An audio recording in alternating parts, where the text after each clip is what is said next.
Nada, nuevamente agradecer a la Universidad de La Laguna, a la Fundación Pedro Cerolo, al Gobierno de Canarias por este espacio y además por todo el encuentro de Cinema Trans.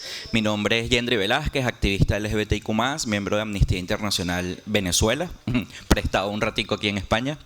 Y vamos a estar conversando este rato sobre las estrategias para enfrentar toda la ola de odio, discriminación y movimientos antiderechos que han buscado reconformarse en los distintos espacios, con mayor espacio en los partidos políticos. Vemos desde la academia también cómo han tomado más espacios y disfrazando de ciencia y de educación la promoción del odio y los prejuicios. Para conversar sobre estos temas, vamos a estar hablando con Lucas Platero, pronombres él, es profesor de la Universidad Rey Juan Carlos, investigador y autor de 14 libros y muchas cosas más que decir del perfil, pero nos llevaría toda la hora. También nos acompaña Daniel Valero, pronombre él, es periodista de la Universidad de Sevilla, divulgador en redes sociales, seguramente lo conoce. O no, es la oportunidad.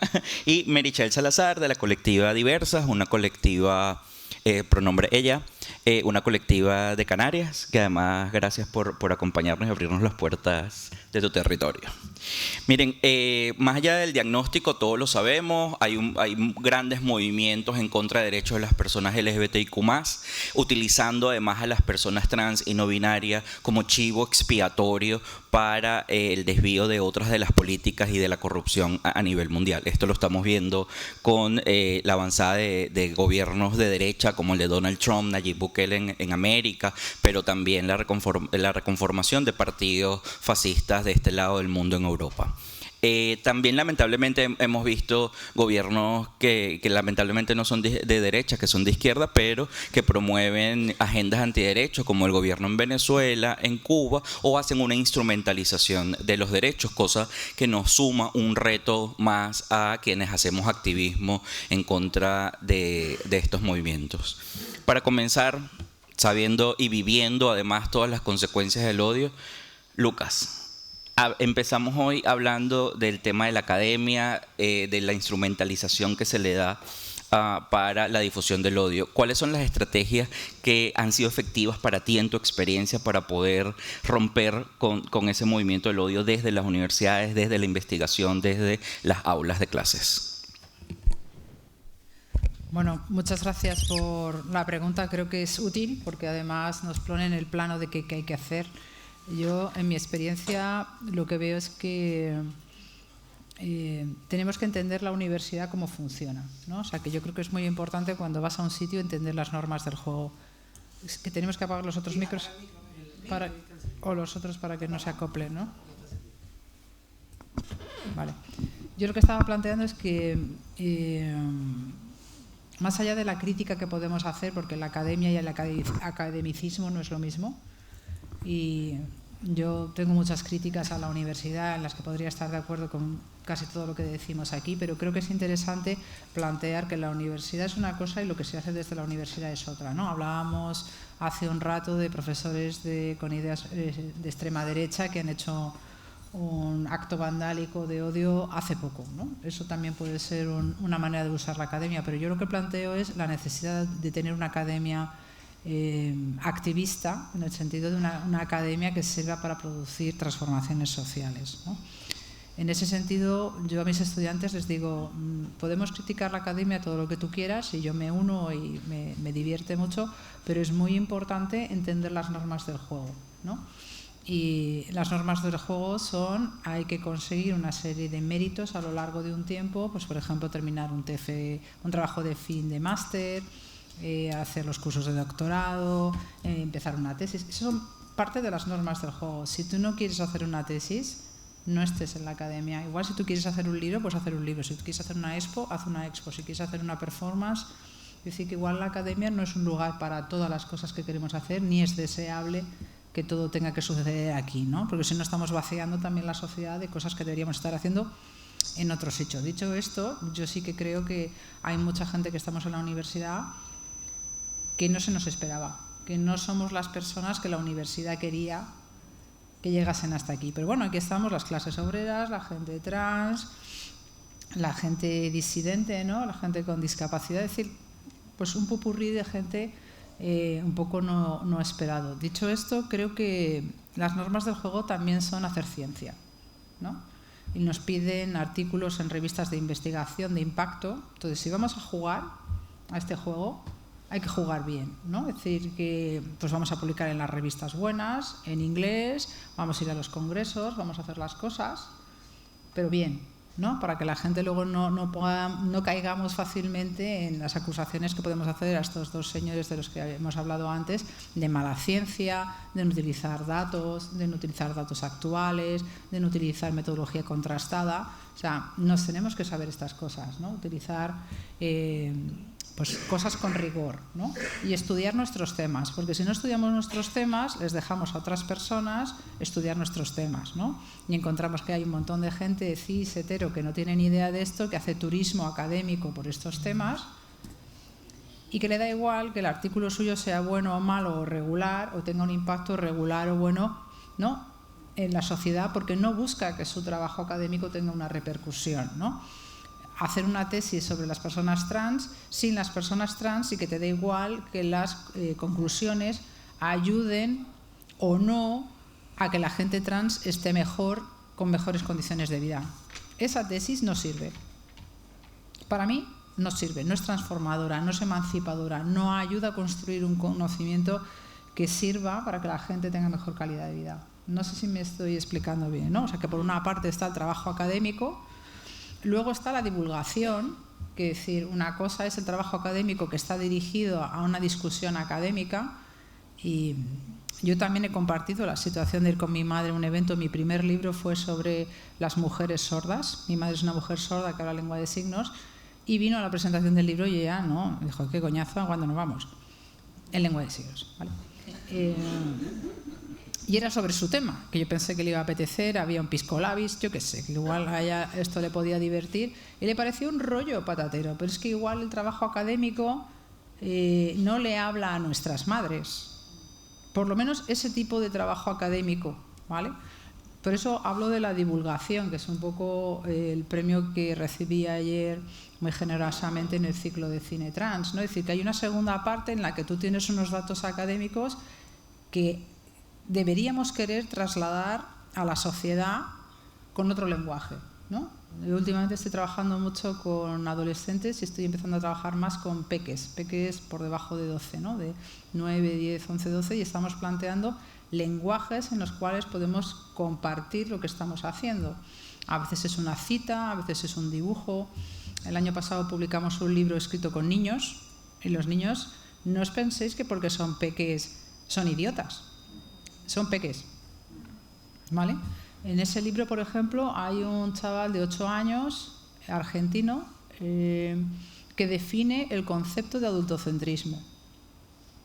Yo el concepto de adultocentrismo lo he puesto en el examen de trabajo social este año, ¿vale? O sea, solo he preguntado a estudiantes que han hecho un trabajo conmigo, que han leído textos académicos, que hemos hablado de ello en clase, que les he dicho que iba a entrar, o sea, no era para pillar.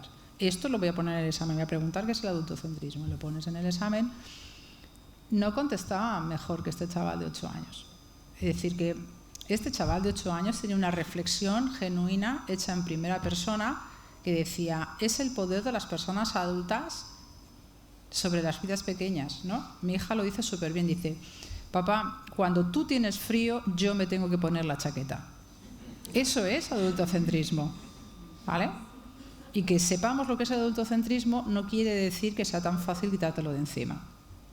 ¿Sí? Esto también lo dice Butler de una manera mucho más compleja que cuando habla de performatividad, ¿no? Cuando conoces las normas de género no quiere decir que sea tan fácil quitártelas de encima. Quiere decir que las conoces y conoces esa opresión, pero dejar de hacer algunas cosas es muy difícil, ¿no? Entonces yo creo que la divulgación tiene que ser capaz de transmitir y provocar debates muy complejos, no necesariamente con palabras muy complejas. ¿Sí? Este chaval de 8 años sabía definir autocentrismo y lo hacía bien con sus propias palabras. No lo hacía peor que mis estudiantes de la universidad. Entonces, ahí había un éxito. El cómo él estaba compartiendo esa idea con mucha gente y cómo había tenido debates apropiados a su edad, pero manejando conceptos difíciles. Entonces, si un niño de 8 años puede hablar de autocentrismo, mi madre, tu madre, también puede hablar de autocentrismo. Pero a lo mejor no necesita la palabra autocentrismo. A lo mejor le sirve, oye, ¿tú te acuerdas cuando tu madre todo el rato te obligaba a hacer cosas y no tenía en cuenta tu opinión? Ya está. ¿Sí? Que igual no te hace falta. Y la tercera pata, que yo creo que se le da mejor a Tigrillo, es la cuestión de la comunicación. La divulgación y la comunicación no son necesariamente la misma cosa. O sea, que hay gente que se le da bien las redes sociales, hay gente que hace, no sé, mi universidad tiene ahora un concurso, tu tesis en 3 minutos. Hostia, qué estrés. Tienes que contar un trabajo de 4 años, ahí tengo a mi pobre estudiante Ruth, sudando tinta china, para contar un discurso de 3 minutos que resuma un trabajo de 4 años. Pero si no somos capaces de hacer eso, es que no tenemos capacidad en diferentes registros. Entonces, a lo mejor, en un congreso académico de ciencia política, l'ICPG, por ejemplo, que me gusta mucho ir, tengo que hablar en inglés, tengo que hablar desde un marco de ciencia política, estoy comunicando a gente en un contexto. Cuando voy a un instituto a hablar con gente, depende si estoy hablando con la auxiliar de la puerta, con la persona de dirección o con los chavales, tendría que utilizar registros distintos, ¿no? Entonces, yo creo que tenemos que saber en qué plano nos movemos, ¿no? O sea, con lo de las estrategias, no es la misma estrategia con todo el mundo porque no hablas con todo el mundo de la misma manera. No te vistes igual cuando vas a conocer a tu familia política que cuando vas a bailar o cuando te vas a dormir.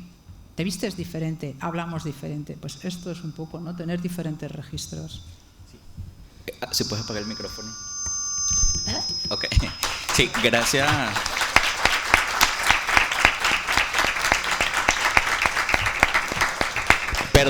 Perdonen la censura, pero para poder hablar todos y todas, vamos a tratar de responder brevemente. También vayan pensando preguntas, anótenla para al final dejar un espacio. La idea no es encadenarnos nosotros, sino luego que ustedes puedan intervenir.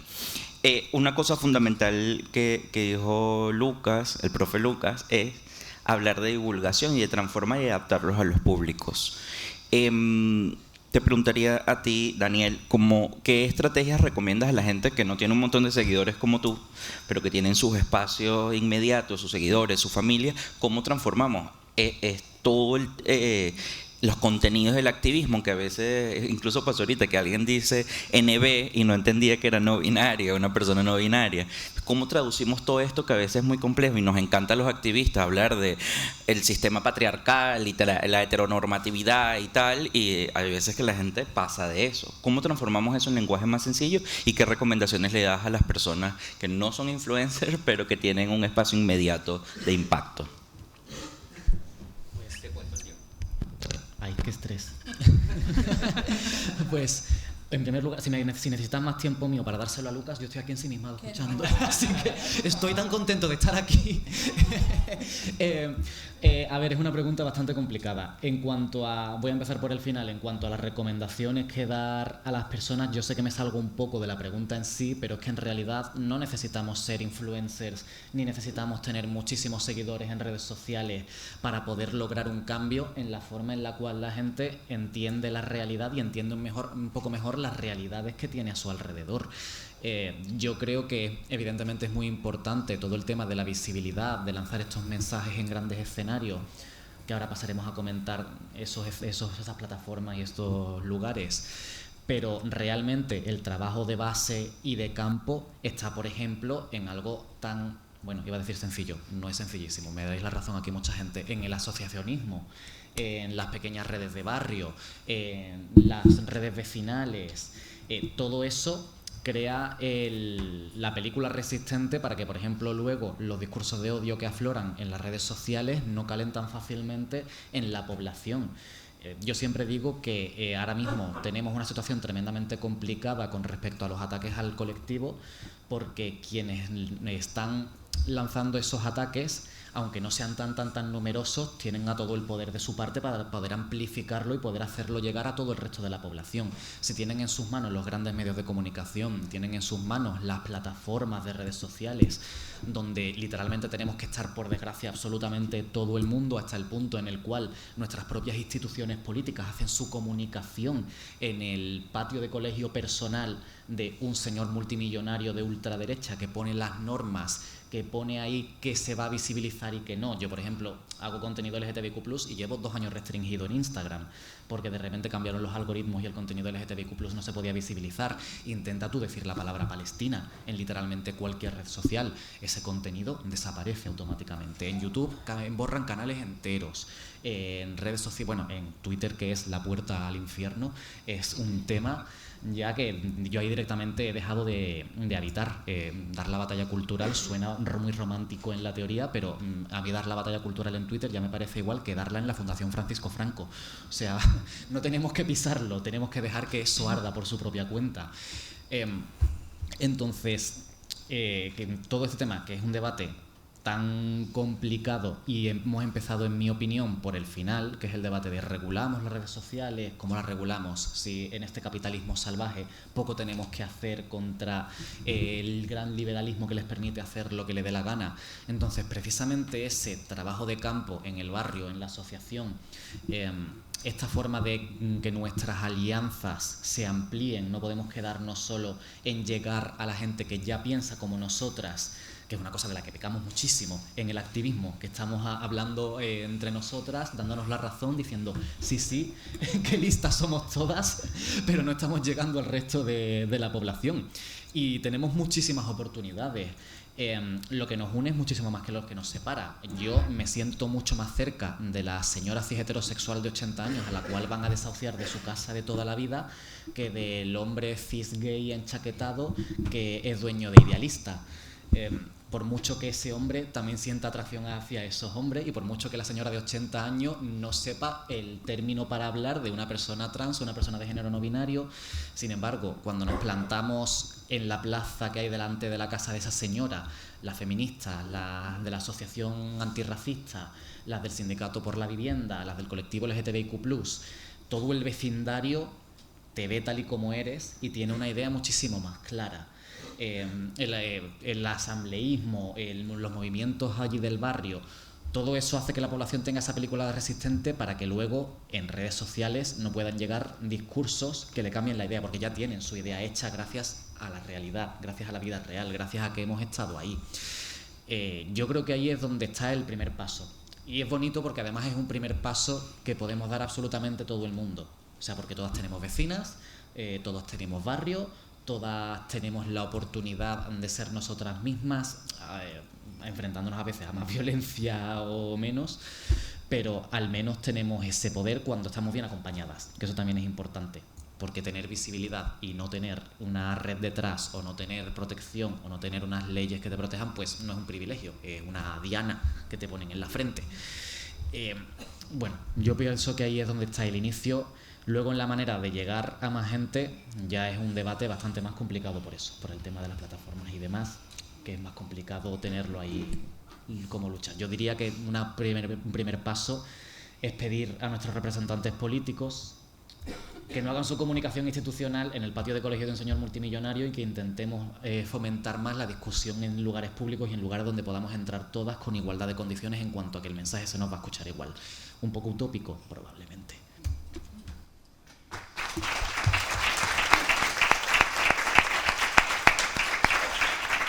Me siento 10 besos limitándote del tiempo. sin los millones, ¿no? Obviamente. Está bien. Una de las cosas que me ha encantado de sus intervenciones es que le dan paso a las siguientes. Hablabas de todo el tema para resumirlo, de la solidaridad en acción para poder transformar la mente, el acompañamiento, vivir en sociedad, y mucho de eso lo hacen las organizaciones de base, que están cerca de la gente, que están cerca de los colectivos, de quienes padecen la violencia, pero también de quienes pueden actuar para impedirlos. El trabajo de Diversas, a partir de todo esto, ¿cuáles son las estrategias que crees que están funcionando hoy para ustedes acá, con su realidad, para frenar un poco el odio en las comunidades? Ahí, ya está encendido, ¿no? Sí, qué crack yo. Bien, Bueno, pues lo primero, yo voy a empezar disculpando a Nayara Rodríguez, que es quien tendría que estar aquí. La compañera Nayara es la presidenta de la Asociación Libertrans y no se encontraba bien esta mañana. Y bueno, voy a partir de la base de que soy una mujer cis ocupando el espacio de una mujer trans en este momento y que partiendo de ese privilegio que tengo, pues voy a abordarlo con las reivindicaciones que he llamado a Nayara y le he dicho en plan, Nayara, ¿qué queremos trasladar hoy aquí en esta mesa, ¿no? Y a las compañeras de Libertrans desde el activismo canario, ¿no? Y tomando un poco esta pregunta que me haces y tomando un poco también pues lo que ha comentado Tigrillo, aquí en Canarias hacemos un activismo que primero es de clase, es decolonial, es transfeminista y sobre todo es interseccional entre todas estas vertientes porque es la lucha que nos une, ¿no? Cuando vamos a hablar precisamente de acompañar a personas del colectivo LGTBIQA+, a veces es acompañar también a personas que no necesitan entender un concepto, sino que simplemente les atraviesa, ¿no? Y que esa parte pedagógica y de entender que tenemos que llegar con una única clase de activismo que es enseñar, es contraproducente porque ahora mismo la realidad de las personas del colectivo LGTBIQA+ en Canarias es otra y es la de la precariedad, ¿no? Y aquí tenemos como 3 reivindicaciones básicas desde el activismo canario. La primera es el tema de la vivienda con una necesidad de recursos alojativos alternativos a personas que están en situación de calle, ¿no? La Asociación LGTBIQA+ diversas, en este contexto, atendemos a personas usuarias porque tenemos un equipo técnico, pero todas las entidades LGTBIQA+ de esta isla atendemos a personas desde el propio activismo sin necesidad de tenerlo profesionalizado, ¿no? Obviamente hay que tener una parte profesionalizada de intervención con las personas que están en contextos vulnerables y eso lo hacemos a través de la parte técnica de nuestra entidad. Pero lo que nos encontramos es a gente en situación de calle, en específico 2 grupos en concreto. Primero las personas migrantes que acuden a Tenerife, que están en Tenerife ya sea de paso, ¿no? No todas las personas migrantes, recordemos, por mucho que se intente instaurar ese mensaje desde la ultraderecha, no quieren estar en Canarias o quieren que ser un paso de tránsito y eso también hay que respetarlo dentro de su proceso migratorio. Y muchas personas acuden a nosotras como personas migrantes que quieren o que han solicitado la protección de asilo por una cuestión de identidad o persecución de identidad, orientación sexual en sus países de orígenes y que se les ha denegado, ¿no? Y que están en una situación de vulnerabilidad bastante extrema. Y luego el otro, que yo creo que a nadie le va a sorprender de las que estamos aquí, son las mujeres trans que actualmente pues viven en situación de sin hogar en nuestro territorio y que no tienen una vivienda alternativa, porque las viviendas alternativas que se tienen sufren y están expuestas a violencia sexual, a violencia transfoba por parte de, ya no solo de la propia institución, sino también de las personas que están en los recursos alojativos. Así que esa es como la primera demanda, necesidad que teníamos y por las cuales trabajamos, y ese discurso de odio, ¿no? Que dice cómo hacemos el activismo para parar ese discurso de odio en Canarias. Lo primero es enfrentándonos directamente al sistema en cuanto a las instituciones públicas, sentándonos. Tenemos aquí al director general de diversidad del Gobierno de Canarias. Creo que nos hemos cansado ya de las reuniones. Bueno, no nos cansaremos, lo diremos así alto y claro. El activismo no se va a cansar de las reuniones que sean necesarias para poner sobre la mesa cuáles son nuestras reivindicaciones y que se tienen que materializar, ¿no? Entonces, esa es una parte de lucha. También hay una lucha activista para frenar esos discursos de odio que se materializan, por ejemplo, en Tenerife, a través de un marco estratégico de atención insular a la diversidad, donde tenemos unas reivindicaciones y tenemos unos 4 años vistas de acciones materiales que sí o sí tiene que hacer la institución y que entre ellas está el crear este recurso alojativo u otras acciones que van a paliar directamente lo que están viviendo nuestra comunidad. Y eso es una. Y lo segundo es siempre atendiendo, y de verdad que lo enlazo con lo que decían los dos, porque me parece como maravilloso, y es que al final la gente, ¿no? Cuando llegamos, pues hoy estamos en un espacio universitario y son necesarios y es necesario conquistar también la universidad pública desde estas,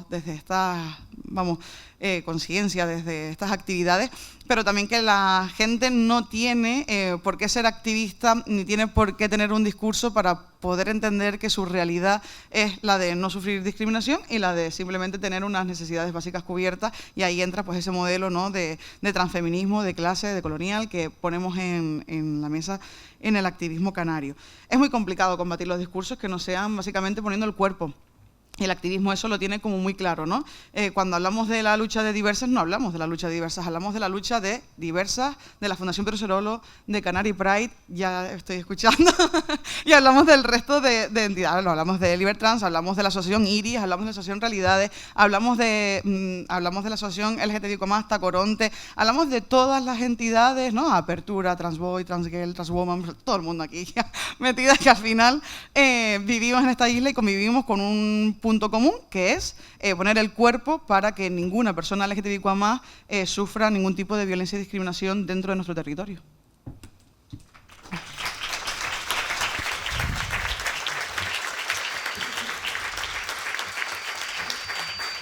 Me encanta, perdón, pero me encanta este rol de censurador por el tiempo. Pero eso para aprovechar un poco y poder escucharles más. Voy a seguir contigo, te voy a hacer otra pregunta. Bueno, para regalarte un poco de tiempo. Ha sido interesante este tema. Obviamente quienes hacemos activismo de calle siempre estamos poniendo el cuerpo a merced de la violencia institucional, a merced de la represión en otros contextos mucho más complejos. Pero también eso hoy está siendo afectado por toda la incidencia política de partidos, de grupos antiderechos en temas presupuestarios, espacios políticos para el habla. Hoy no es sexy para los políticos hablar de diversidad y género, porque eso me puede restar votos ahora, a pesar de que hay algunos gobiernos que dan la cara a esto. ¿Qué recomendaciones también tienes para quienes quieren iniciar en organizaciones de base, en este activismo de calle, que no quiere dar por sentado los derechos ya conquistados, sino que quiere seguir defendiéndolos para que no nos los arrebaten, teniendo siempre en mente a Pedro? ¿Cuáles son las recomendaciones que tú das? Pues la recomendación es directamente que se acerquen a nosotras, porque a veces también el activismo tendemos a ser, o se lee desde fuera, mejor dicho, como una especie de activismo elitista, ¿no? Y me explico. Es decir, tenemos miedo a veces a no acercarnos por no ser lo suficientemente válidas, por no tener un discurso totalmente coherente, ¿no? Que se acerque a la realidad de lo que estamos escuchando, porque esto yo creo que nos ha pasado a todas, ¿no? Tener ese síndrome de impostor o de impostora, decir en plan, wow, ¿cómo voy a acercar a Libertrans? Porque acabo de escuchar a Jos en esta intervención y me acabo de dejar muñeca, ¿no? En plan de, ¿cómo voy a ir yo ahora a Libertrans? Y que, ¿sabes? ¿Qué tengo yo que aportar en esos espacios? Oye, pues muchísimo, porque no todas las personas aportamos lo mismo, eso está claro. Voy a hablar de diversas y mis compañeras pues somos todas diversas en sí mismas, pero que nos dedicamos a cosas totalmente distintas. El discurso también se construye de manera colectiva, no podemos avanzar en un discurso si no lo hacemos de manera colectiva y no aportamos todas nuestras visiones, porque al final no tenemos ninguna la verdad absoluta sobre eso, teniendo en cuenta de que la línea roja va a estar en los derechos humanos básicos, así que partiendo de ahí todo se construye en común y para eso, desde el activismo, por ejemplo, hacemos ahora en el mes de junio, que viene el orgullo, pues vamos a hacer toda una programación activista que nos va a permitir, todas interseccional, vamos a abordar realidades desde la gordofobia hasta la violencia sexual que tienen los hombres que mantienen sexo con otros hombres, hasta Palestina y el discurso de LGTBI-fobia que se instrumentaliza para no condenar el genocidio. Entonces, intentamos tocar todos porque al final, cuando las personas se acercan, no se acercan con un mismo discurso, sino les mueve también otras realidades interseccionales, y ahí es donde dicen, oye, pues a lo mejor aquí me apetece estar en este espacio, y acercarnos siempre es positivo y siempre tiene que ser lo ideal, sabiendo que los límites y las necesidades los pone cada persona que venga. Es decir, venir a diversas, por ejemplo, no implica que tú tengas que poner el cuerpo si a ti no te apetece. A lo mejor lo que te apetece es construir el discurso desde dentro y ya está, y no exponerte, porque no exponerte y no querer ser visible en algunos momentos también es totalmente válido y sigue siendo activismo. Y hay diferentes tipos de activismo que podemos determinar y que todos construyen, todos los activismos construyen una misma idea, que es la de avanzar por una sociedad libre de LGTBIQ-fobia, ¿no? En este aspecto cuando hablamos de diversidad. Así que no nos tengan miedo, por así decirlo, a las entidades LGTBIQ+, que todos los discursos no son válidos, eso a partir de esta base, pero que todos los discursos que se construyen desde las entidades son colectivos, y que al final, si no damos el paso nosotras, ¿no? ¿Quién lo va a dar? Siempre tenemos que tener en cuenta también de que da miedo y vértigo, pero que si no damos pasitos, al final nuestros derechos sí también se pueden ver tambaleándose por una cuestión de si empezamos a dar pasos atrás, las que estamos ya poniendo el cuerpo, o porque nos cansamos, que también es totalmente lícito, ¿no? En plan, estar de repente en el activismo y decir, llegamos hasta aquí porque ya no puedo más por salud mental, por lo que sea. Si no seguimos avanzando todas en común, pues al final, y no hay relevo generacional también de activistas, que esto es algo muy importante, y las generaciones jóvenes también tienen que seguir apostando por estos discursos y por estar en nuestras filas, pues al final no se construye nada comunitario. Y en lo comunitario siempre vamos a estar, por lo menos aquí, desde el activismo canario, es lo único que entendemos como activismo. No te sonó la alarma. No te sonó la alarma. Creo que eso es fundamental. También entender además que el activismo viene de lo colectivo, que se construye en lo colectivo para poder transformar realidades, unas realidades que hoy nos enfrentamos muy duras en las redes sociales, en las plataformas. Hemos escuchado mucho hablar de la manósfera, de un montón de espacios virtuales donde la promoción del odio es la norma, la misoginia, el machismo y la profundización de los prejuicios, además apostando al sentimiento del miedo y del odio. ¿Cuáles son las estrategias que se están usando para eso? Y perdonen que yo remarco mucho el tema de la estrategia, pero el diagnóstico lo tenemos, lo vivimos, nos atraviesa. ¿Cómo enfrentamos todo esto entendiendo que está organizado, que es global, que está bien financiado y que a veces nosotros y nosotras no necesariamente tenemos las herramientas para enfrentarle? Daniel. O sea, normal que utilicemos el término estrategia porque al final, por parte de las extremas derechas y por parte de los grupos, por ejemplo, de que mencionas de la manosfera, masculinistas, etcétera, la estrategia está tremendamente bien organizada. No hay más que ver el hecho de que la homofobia, LGTBQ-fobia, machismo que vemos ahora mismo en las aulas por parte de alumnado tremendamente joven, no es la misma que, por ejemplo, cuando yo era adolescente, que seguía siendo LGTBQ-fobia, pero la de ahora está muchísimo más organizada, muchísimo más dirigida, saben argumentarte desde ciertas consignas que les han vendido desde redes sociales. Al final, los partidos políticos de extrema derecha son los que más dirigen toda su estrategia digital a captar a los chavales más jóvenes, y eso es algo que están haciendo desde hace muchos años y en lo que han invertido muchísimo dinero y muchísimo tiempo y muchísimo esfuerzo, y yo creo que es algo que hay que abordar desde el primer momento. Sí que hay que abordarlo también, eso siempre lo digo, desde lo positivo y desde la esperanza. Yo creo que también nos echamos mucho las manos a la cabeza repitiendo que ahora mismo las juventudes son muchísimo más homófobas, muchísimo más transfobas, muchísimo más machistas que hace unos cuantos años, y creo que así les estamos dando la razón a ellos con que lo están consiguiendo. Hay un titular muy repetido que es este de 1 de cada 4 hombres jóvenes compra el discurso negacionista de la violencia de género de la extrema derecha. Sin embargo, nunca lo vemos mencionado al revés, que es 3 de cada 4 hombres jóvenes no compran el discurso negacionista de la extrema derecha. Ay, gracias. Pero déjalo aplauso para el final, que me quitáis tiempo. Es broma, perdón. Entonces, es broma. Entonces, creo que tenemos que partir de ahí y luego empezar a plantear nosotros nuestras estrategias, que también basan por tener un análisis concienzudo de qué estamos haciendo mal y qué estamos dejando que permee. Por ejemplo, hace un año se estrenó una serie que se volvió súper viral de Netflix que se llamaba Adolescencia. No sé si la habéis visto. Bueno, pues os voy a hacer un poco de spoiler, pero muy poquito, porque esto pasa en el primer capítulo, de verdad que no es spoiler. Va sobre un chaval que tiene 13 años y este chaval asesina a una de sus compañeras de clase. Repito, no es spoiler, pasa los primeros 5 minutos. La serie va de lo que pasa después. Ya pasa un año, ya podrías haberla visto. Entonces, todos los análisis, artículos que salieron al respecto hablaban de, madre mía, esta serie sobre lo peligrosa que es la manosfera y cómo por TikTok, a través de vídeos de fitness, de lifestyle, de trading, de criptobros, hablándote en un podcast, pueden conseguir que un chaval completamente normal, con una vida perfectamente normativa y tranquila y feliz, pueda llegar a radicalizarse de esa forma cuando tiene un pobre padre que llora tantísimo por lo que le ha pasado. Sin embargo, la serie en realidad de lo que va es de cómo una vida precisamente tan normativa, con unos padres, con unos comportamientos tan anclados en los binarismos de género, en la masculinidad, en la decepción de no tener un hijo suficientemente fuerte, suficientemente resistente, suficientemente despersonalizado de sus propias emociones, que es lo normal y la forma en la que nos crían a absolutamente todo el mundo. Precisamente ahí está el peligro en que estos mensajes puedan calar, porque se aprovechan del hecho de que hay una carencia en esos chavales, y en eso sí que tenemos que hacer autocrítica, que muchas veces no nos hemos ocupado suficiente del hueco que dejamos en generaciones a las cuales, como estamos cambiando el mundo, le hemos quitado las misiones vitales que sus padres y sus hermanos sí tuvieron.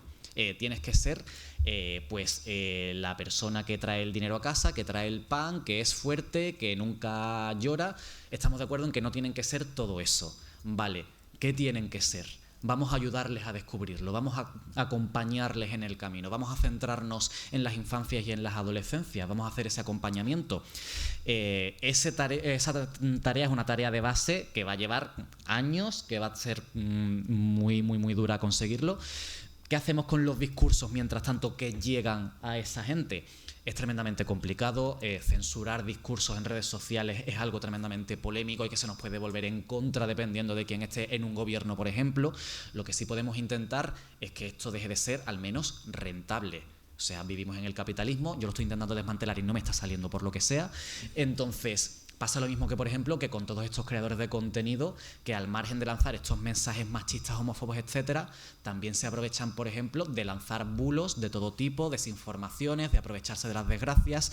Lo acabamos de vivir aquí hace poco con todo el tema del antivirus, que, por cierto, yo las únicas ratas que he visto es a la derecha aprovechándose del tema para decir Pedro Sánchez dimisión. Estos bulos, ¿qué pasa? Que son tremendamente rentables, atraen muchísimas visitas, muchísimos clics, y luego encima te sale el magufo de turno a venderte una vacuna, un ungüento o un poquito de agua con sal para que te la tomes y se te pase algo que no tienes. Vamos a atacar el hecho de que esto sea rentable, porque el miedo es tremendamente rentable, el odio es tremendamente rentable. ¿Quién está ganando dinero a raíz de estas cosas? ¿Quién lo están financiando? ¿De qué manera? Ese streamer que se pone la cuenta de Bizum para que la gente le mande sus aportaciones económicas. Vamos a atacar la parte económica para que atacar los derechos de las personas no pueda ser un negocio. A raíz de ahí, sin dinero y sin fundamentación económica, al menos tienen menor oportunidad de utilizar absolutamente todo su tiempo y toda su vida a poder atacar a colectivos vulnerables. Justo, clavado, increíble. Estoy muy orgulloso de mí mismo. Sí, muy orgulloso del manejo del tiempo, muy bien. Vamos a apagarlo mientras tanto. Hablabas de un tema clave que es la construcción de masculinidades no hegemónicas, de masculinidades no violentas, no patriarcales, y eso creo que Lucas nos puede hablar no solo por su experiencia propia, sino además porque que obviamente como investigador y que ha publicado millones de libros que deberíamos todos y todas comprarles. ¿Cuál es esta experiencia hoy en la construcción de la masculinidad desde lo trans, estas transmasculinidades? ¿Estamos repitiendo patrones machistas, violentos? ¿Hay oportunidades de construir masculinidades distintas? Yo casi le devolvería la pregunta a la chavalada que hay aquí, ¿no? Yo no me siento como muy legítimo para hablar tanto de estas masculinidades porque, bueno, es algo que llevo ensayando toda la vida y no tengo la sensación de que me salga muy bien tampoco. Pero yo creo que nos pasan cosas a todo el mundo. Yo creo que si hay una cuestión interesante de lo LGTB es que planteamos preguntas no solo sobre nuestras vidas, sino sobre las vidas de todo el mundo, ¿no? Cuando la gente a mí me pregunta de mi masculinidad, le digo, ¿y la tuya? Es decir, que claro, pero no porque no quiera tan... Ah, vale, ¿mejor así? Sí, gracias por avisar. No, estaba diciendo que la masculinidad o las normas de género, o si tenemos passing o no tenemos passing, o todas estas cosas se nos preguntan unas personas u otras, ¿no? A mí me gusta cuando Miquel Misé dice esta pregunta. Es que algunas personas todo el rato se nos preguntan qué es ser un hombre, qué es ser una mujer, qué es la masculinidad. Y esta es una pregunta que le tendría que alcanzar a todo el mundo, porque si tú le preguntas a tu madre o le preguntamos a la mía qué es la feminidad y qué es ser una mujer, para poner una cara, en lengua de signos se dice así. que significa literalmente me hablas en chino, ¿no? Quizás es un comentario un poco xenófobo, pero la idea es como que a veces hablamos, incluso con palabras cotidianas, pero ¿qué es ser una mujer, ¿no? Y esto es una pregunta insidiosa que a algunas personas se les hace desde la consulta, ¿no? Y si no contestas adecuadamente, digamos que tu proceso de conseguir un tratamiento, tu proceso de no sé qué, pues no progresa adecuadamente, por decirlo de una manera, ¿no? Es decir, que hay una interrogación importante en la manera imperfecta en la que reproducimos ciertas normas y con eso también las modificamos, ¿no? Mi hija, por ejemplo, yo tengo una hija de 8 años y cuando era pequeña nosotros nos empeñamos en un nombre mixto, en una ropa de colores naturales, sin binarismo, nos empeñamos en preguntarle si se quería cortar el pelo o no. Entonces mi hija hace poco me dijo, pero yo era trans de pequeña, ¿verdad, papá? Digo, ¿cómo que eras trans? ¿Tú no eres trans? ¿Tú no has tenido un momento de decir, no, es que yo miro las fotos y era un niño de pequeña? No, no eras un niño, lo que pasa es que cuando elegía yo la ropa, que no la elegías tú, la elección era de colores otros que no eran los binarios. Y cuando te preguntaba el peluquero, gay por supuesto, si te querías cortar el pelo, tú decías por supuestísimo que sí, y ahora dices que no. Es decir, que cualquier persona aparentemente cis y normativa, mi hija por ejemplo, también tiene un desencaje con las normas. Pongo ese ejemplo porque es la norma adulta y la norma infantil de lo que quiero hacer y no quiero hacer. O sea, que yo creo que también hay algo interesante que devolvemos, ¿no?, como espejo, y es que muchas personas tienen un malestar con el género. Y no son personas trans, y no son personas binarias, ¿no? Es decir, las tallas, como seas una tía de 1,80, ¿qué zapatos te pones? ¿No? ¿Te valen los vestidos? ¿Te valen los modelazos? ¿Qué pasa con la gordofobia? ¿Qué pasa? No sé, aquí yo creo que ahí hay un debate mucho más amplio, mucho más interesante, y ahí yo me siento muy cerca de la gente que hace cosas sobre la discapacidad, ¿no?, en el ámbito de la diversidad corporal, porque la diversidad corporal la imaginamos los demás como una rampa. Hay que poner una rampa para que la gente, ¿no?, imaginamos a las personas con discapacidad como las personas que utilizan un bastón o una silla, cuando hay muchas otras cosas que no tienen que ver con esto, ¿no? Y la accesibilidad no es una rampa, es que la gente te diga, te vienes a bailar, aunque no tengas piernas, pero te vienes, ¿no? O que te inviten a un cumpleaños o que te incluyan en lo que sea, ¿no? Entonces, yo creo que hay una parte interesante de lo que hacemos que no son nuestras propias vidas, que son más o menos mediocres, más o menos aburridas como las de los demás. También vamos al baño, también hacemos pis, y no es un pis trans, es pis. Me explico, no hacemos cosas de manera diferente. Nuestra singularidad no es tan relevante como el hecho de que estamos formando parte de un debate que tiene una contraparte, que es que los demás tienen que pensar también en las normas de género. Si tú me estás preguntando a mí sobre mi masculinidad, pues piensa un poco también sobre la tuya. ¿Por qué una es hegemónica? ¿Por qué una es subalterna? ¿Por qué es más válido una cosa que otra? ¿No? ¿Por qué los baños son binarios en lugar de tener papel higiénico? Igual la discusión es el papel higiénico. ¿Sí o no? O la puerta, o el pestillo, o es que los niños no se merecen papel higiénico y pestillo. ¿Por qué los colegios no ponen? Yo, claro, llevo muchos años yendo al baño de profesores, pero no he tenido mejor experiencia en mi vida hasta que no he ido a un baño mixto de profesores y estudiantes. Chicos, chicas, chiques, todos juntos, profesores y estudiantes. Y los estudiantes han dicho, nunca hemos tenido tanto papel higiénico. Entonces, el debate no es sobre género, porque además eran accesibles para discapacidad. No había otro baño para personas con discapacidad, no había otro baño para el profesor o la profesora, no había otro baño para las chicas y otro para los chicos. No sé si lo veis, el problema no es el género, es el papel higiénico y es el pestillo. Entonces, tenemos que girar el debate no para hablar de si yo a cuál baño voy. Si quieres ligar conmigo en el baño me lo dice, pero igual ese no es el sitio. ¿Me explico? O sea, ese no es el debate es el papel higiénico, es el bienestar de las personas en todos los contextos y las normas sociales que dividan profesores de estudiantes, personas de discapacidad con personas sin discapacidad. No sé si lo veis, chicos, chicas. Hay muchas divisiones ahí que damos por buenas. Entonces yo creo que de todo este debate sobre la masculinidad, sobre la discapacidad, sobre la clase social, ahí tenemos que subir hacia arriba. Si el estándar de la persona con poder es papel higiénico y pestillo, eso es lo deseable para todo el mundo, ¿no? o si lo deseable es tener papeles y si lo deseable es poder ir a tu centro de salud, ese es el estándar para todo el mundo, no solamente para la gente que tenemos papeles. No sé si lo veis, o sea que tenemos que ir como, no me traigas un debate que le abre la puerta a un señor oeste cualquiera, montarme un pollo en no sé qué plaza, no participemos de debates, o sea, responder sí, quejarnos sí, liarla sí, hacerle una pintada sí, todo lo que queráis sí, pero no participar de esas lógicas, porque el problema no es el género, o el problema no es la persona con discapacidad, o los niños que van mucho al baño, se hacen pis. Nadie te controla a ti como persona adulta cuántas veces vas al baño, pero los niños tienen que pedir permiso para salir al baño. No sé si lo veis. ¿Y se lo damos o no se lo damos? ¿Sí?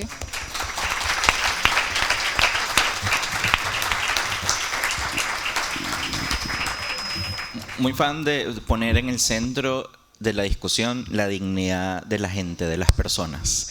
Vamos a abrir el derecho de palabra. Si tienen preguntas, tratemos de hacerlas muy puntuales para que todos, todas y todes podamos participar. Por acá, mi compañero les va a pasar el micrófono.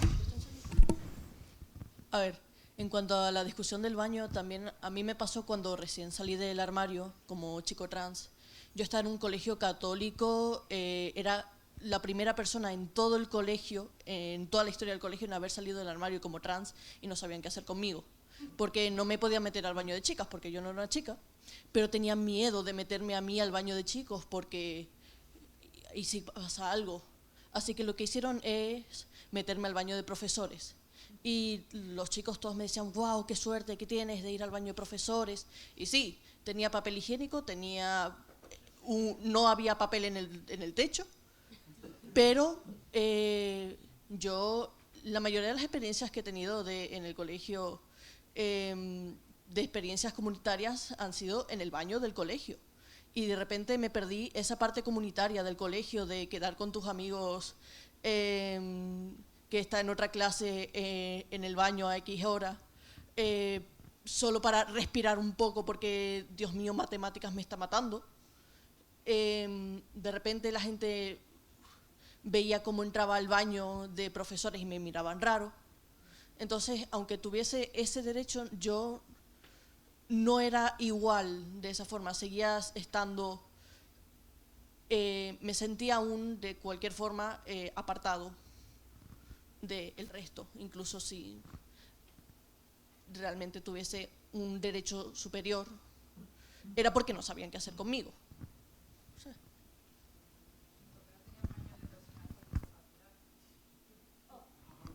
Si hubieran tenido baño de personas con discapacidad o de personal, te hubieran puesto. Los baños de discapacidades eran un baño un poco más grande en el segundo piso. Había un baño con discapacidad por un baño de persona por género. Tenían 2 baños de discapacidad, que era un baño ligeramente más grande en los baños, pero estaban en el segundo piso. O sea que tenías que ir al segundo piso. Y igualmente tenías que elegir género. Pero te das cuenta que la discusión no es en el baño, es que ponemos un baño, te ponemos a ti en un baño y no hablamos del binarismo y no hablamos de que igual hay malestares, porque el problema no es el baño, es que si te dicen cosas, ¿no? Es decir, que en el cole de mi hija hay una discusión sobre van de Graham escuela, de si se van a duchar los chicos por un lado y las chicas por otro, y si tienen puerta y si hay cortina y no sé qué, y están empezando a tener sentido de privacidad de 8 años, no sé si os acordáis de cuando tenéis 8 años, yo no. Y la discusión de fondo no era esa, la discusión era que se está empezando a hablar del cuerpo de las niñas. Entonces, la cuestión del baño de nuevo es irrelevante. Lo que hay de fondo es que a las niñas las están mirando de una manera, ¿no? La que es delgada, la que es gorda, la que es alta, la que es bajita, la que tiene discapacidad, la que tiene un brazo para allá, ¿no?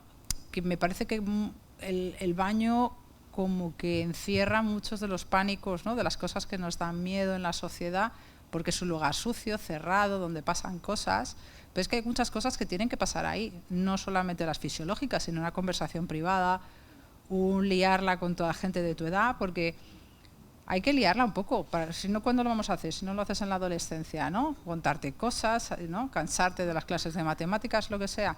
Yo también voy al baño porque como no fumo, pues no salgo, me tengo que inventar otra cosa para darme una vuelta, ¿no? Es decir, que hay cosas ahí, ¿no? Que tenemos que hablar que son más importantes que los baños, ¿no? ¿cómo hacemos las transiciones sociales en un espacio de escuela? ¿Es solo el baño? ¿Solo vamos a hacer eso? ¿Dejarte entrar en un baño? ¿No vamos a hablar de cómo damos por bueno el binarismo? ¿No vamos a hablar de los insultos? ¿No vamos a hablar de lo que pasa en el patio? ¿O de los temores que tenemos? Porque los profes tenemos miedo a unas cosas, el alumnado tiene miedo a otras, las familias tienen miedo a otras. Y las que le tocan a mis sectores, ay Dios mío, me van a preguntar por esto y no voy a saber qué decir, ¿no? Muchos de los profes de mi ámbito yo no hablo de sexualidad porque la primera pregunta que cae es ¿y cuál es la tuya, profe? ¿No? Si tú hablas de reciclar o hablas de estudiar o hablas de ir al campo, de lo que sea, de Palestina, te van a preguntar ¿y tú? ¿Tú qué piensas de esto? ¿No? Y muchos profes no quieren meterse en este jardín porque no saben elaborar, porque no han hecho un proceso personal, porque no han estudiado. Y no vale solo con lo que tú has vivido en primera persona, ¿no? Yo pongo siempre el ejemplo de si yo hiciera geografía, ¿no? Imaginaos que yo fuera profe de geografía y enseñase el mapa mundi solamente en las ciudades que yo he estado, menudo mapa mundi de mierda, ¿no? Porque Asia no existe, ¿no? Oceanía, suerte, ¿no? Australia, ¿no? Entonces, no podemos hablar de la sexualidad solo basada en nuestras experiencias personales. Seríamos una película del sábado a mediodía, ¿no? Sino que necesitas tener como una formación como para hablar de esto. Tienes que tener un lugar un poco más político, un poco más estudiado. ¿Me explico? Que la sexualidad son muchas cosas, no solamente es tener las relaciones sexuales. Hay muchas formas de tener relaciones sexuales. Tú no puedes haberlas tenido todas, no te da tiempo, ¿no? Aunque se intente, no te da tiempo. Sí, y no de todas se te dan bien, o sea que tampoco puedes enseñar de todas, o sea, incluso en ese caso, no, es decir que no sé si me estoy explicando, ¿no? O sea que hay elementos ahí que yo creo que podemos aprender mucho de la gente joven, que podemos aprender mucho del diálogo, pero ¿qué está pasando a ti? ¿Qué es lo que te pasa realmente, ¿no? Y la gente pone encima sus temores, ¿no? Cuando el profe, yo he visto profes romperse porque no quieren hablar del divorcio, porque se acaban de divorciar, o porque tienen una hija adoptada y no lo llevan bien, ¿no? Es decir, que yo este tema no lo puedo trabajar en clase. Claro, que no lo puedes trabajar en clase porque tú no te lo has trabajado, ¿sí? Porque aparentemente los contenidos son neutrales, ¿no? Y no lo son. No lo son, aunque se esté enseñando geografía. No es lo mismo enseñar un mapa de la península con un cuadradito donde las Canarias están ahí debajo de Cádiz, ¿sí o no? Es que Canarias no está debajo de Cádiz. Entonces tendrás que enseñarlo de otra manera. O sea, que todo lo que hacemos en el trabajo docente es político y la gente no quiere darse cuenta de esto. ¿Sí? Sí. Gracias, Lucas. Además, precisamente es el miedo donde aprovechan los grupos antiderechos para sembrar el odio y la discriminación. Otra pregunta. ¿Tenemos alguien más que quiera preguntar? ¿Y alguien más? ¿No? Cerramos entonces con esta pregunta. Que yo siempre he pensado que en el ámbito, ahora que estamos hablando del ámbito educativo y la opinión de los niños, la gente joven, yo siempre he pensado que los profesores o el equipo educativo debería de tener algún tipo de formación acerca de estos temas, sobre todo formación acerca de gente trans, los colegios que tienen un plan trans, LGBT y todo lo necesario. No sé si sería lo mejor, lo más acertado a hacer lo posible para intentar que todos o la mayoría de centros educativos pudieran tener algún tipo de formación, por lo que estábamos hablando precisamente antes, de que muchos profesores no tienen idea acerca del tema y no saben cómo elaborar en él, dejan pasar mucha homofobia y mucha transfobia que pasa en las aulas y que al final eso va a más. Sí.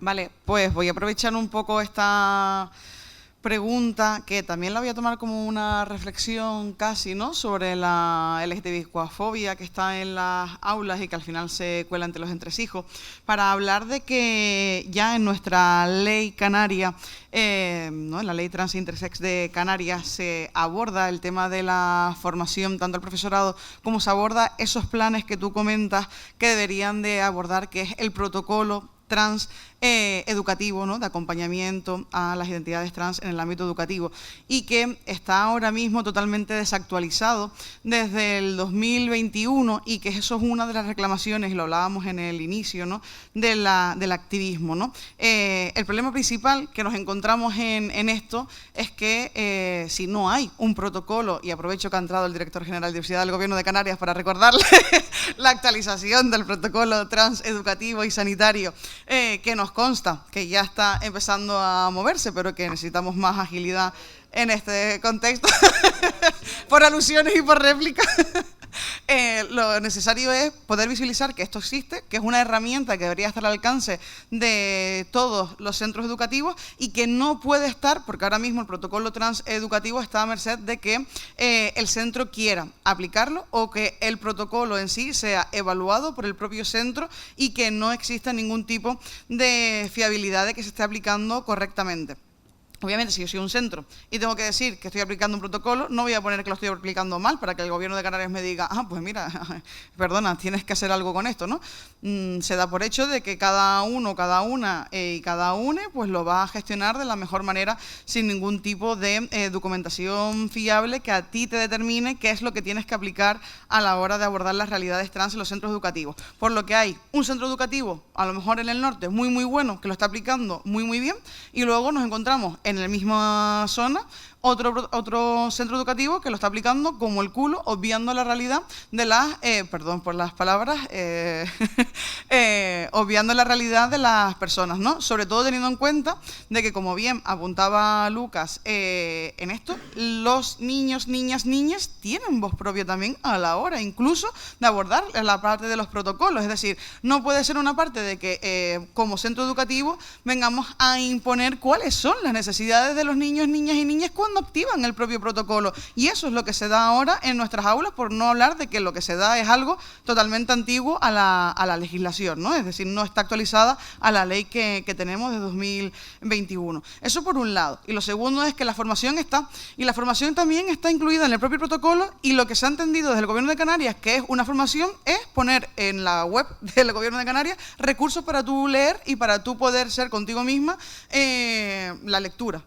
Pues a lo mejor estamos llegando de manera insuficiente, ¿no? Y ahora cada vez más estamos aplicándolo de manera de que haya formación en materia de diversidad, pero también con esto, y en su momento la ultraderecha hizo mucha mella, y perdón porque me sonó el despertador, tengo aquí un trigger con el sonido, la ultraderecha hizo mucho daño con el tema del PIN parental y se instauró en los imaginarios colectivos de todos los centros educativos de que de repente ahora teníamos que pedirle permiso a todos los padres, madres, adres, tutoras legales, y efectivamente, y no existe como tal. Entonces, hay un imaginario colectivo ahí de que tenemos que pedir permiso para hablar de ciertos temas que, casualidad, siempre son los mismos temas, que son los derechos humanos básicos de las personas, en este caso las mujeres, el colectivo LGTBIQ+, porque ya hablar de otras intencionalidades que ni se piensa en el propio sistema. Y ahí tenemos el trasfondo, ¿no?, que es un problema y que si sigo hablando, pues o me cortan la cabeza por un lado o por otro, así que bueno.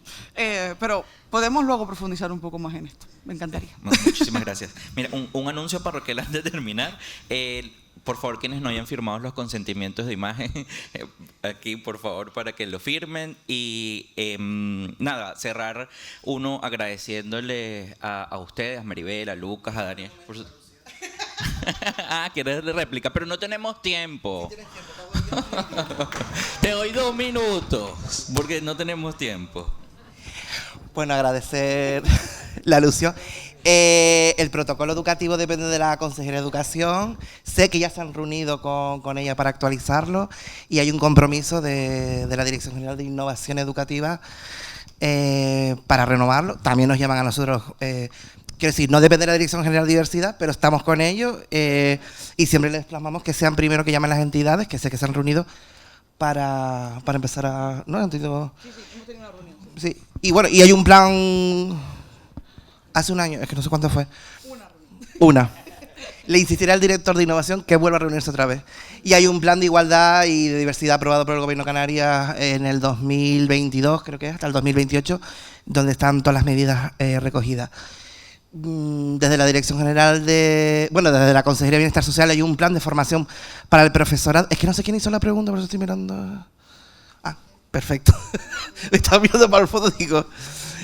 Desde la Consejería de Bienestar Social hay un programa dedicado al profesorado en temas de igualdad y diversidad, que es el programa Bicácaro, en el que le ponemos, que está incluso hasta premiado fuera de nuestra tierra, que se está copiando en otras comunidades autónomas, y son las medidas que le puedo decir que tengo de la consejería, aunque hablaré con educación para que se pongan también las pilas, por supuesto, que la ley 2/2021 siempre, ya voy a terminar, ¿vale?